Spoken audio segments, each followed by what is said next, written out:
શું તમને ખબર છે અમદાવાદીઓ રોજનો કેટલા ટન કચરો ઠાલવે છે? 4530 મેટ્રિક ટન, એટલે કે ટ્રેનના 100 ડબ્બાના વજન જેટલો. આ જ કારણે પિરાણામાં કચરાનો પહાડ બની ગયો છે.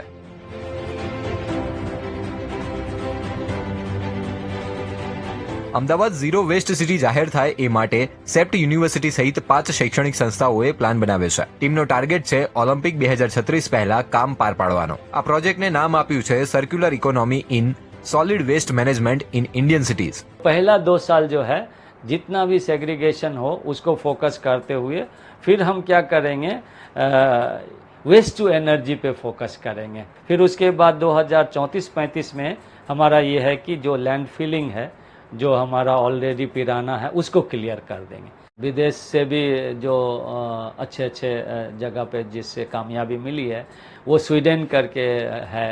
चाइना का भी अच्छा पॉलिसी है सर्कुलर इकोनॉमी का. San Francisco